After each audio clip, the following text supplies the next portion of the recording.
starting in 5 seconds. I shall now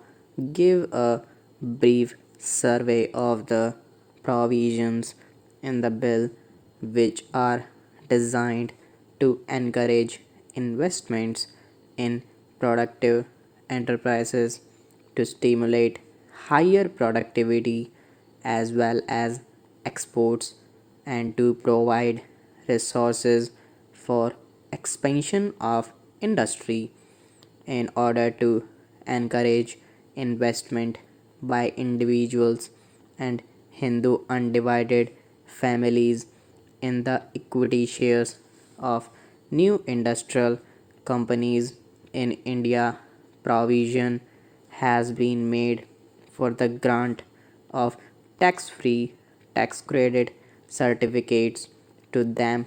with reference to their subscriptions to eligible issues of capital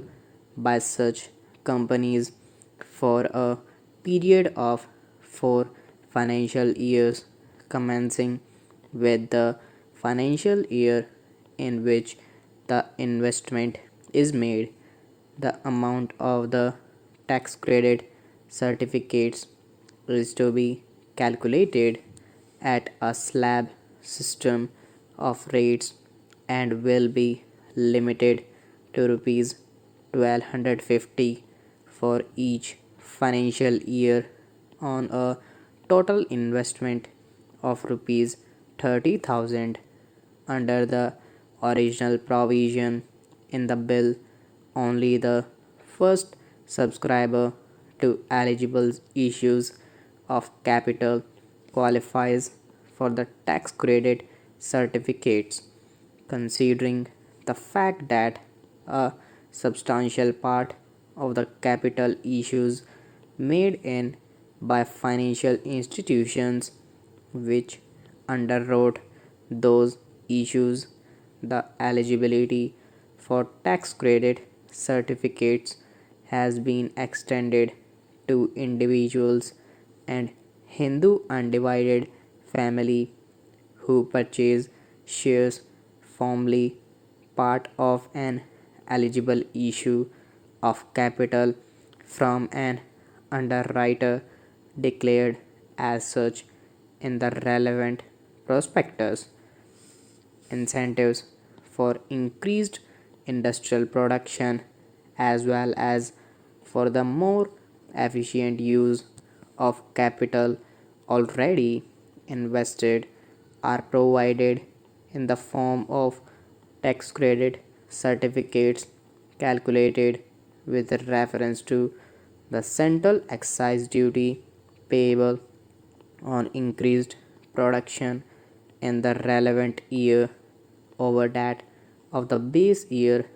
and with reference to the additional amount of corporation tax payable by a company in the relevant year over that payable by it in the base year. The amount of the tax credit certificates granted for these purposes is required to be used for discharging debt obligations, acquisition of capital assets in India, including construction of a building for the purpose of the business, and in the case of a company, also for the redemptions of its debentures. This would enable industrial units to pay off the monies which they had borrowed from expanding their productive capacity or alternatively to plough back a larger portion of their current earnings for the purpose of expansion. As stated in the Finance Minister's budget speech, it is necessary to provide some more assistance to our export industry on a discriminating and selective basis in order to mitigate the disadvantages under which it operates in the foreign market and to help it achieve its full competitive position. The tax credit certificates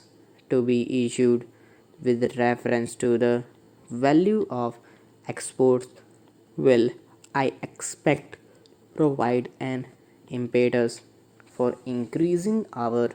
export potential and augment our foreign exchange earnings. In this connection, it is proposed to set up an advisory board on tax credit certificates for our exports to advise government regarding the commodities for which the certificates should be granted, as also the rates. The board will, wherever necessary, invite the commercial interest concerned to present their views before it. The Commerce Secretary will be the chairman of the board and a senior officer, each from the Ministry of Finance and the ministry in charge of the export commodities concerned will be members. The recommendations of the board will enable the government to take informed decisions with regard to the grant of these certificates. The measures for encouraging investment of surplus funds in production channels include a provision for revival in a modified form of the exemption from wealth tax of individuals and Hindu undivided families on the value of their investments in equity shares of industrial companies. This exemption will be available to individuals and Hindu undivided families on the value of any equity shares held by them in an industrial company where such shares form part of the initial issue of equity share capital made by the company after the 31st March 1980 and will extend over a period of 5 successive assessment years commencing with the assessment year next following the date on which the company commences the operations for which it has been established. Madam, the bill contains a scheme for voluntary disclosure of unaccounted income during a period of 3 months from 1st March to 31st May 1985. Tax is payable on the amount declared at the ad hoc rate of 60% with a rebate of 5% of the tax where the declaration has been made and the tax has also been paid not later than the 31st March 1985 where the declarant is unable to pay the tax on the amount declared immediately. He has the option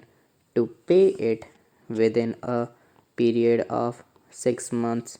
from the date of declaration, provided he furnishes adequate security in the form of a guarantee from a scheduled bank. Stop.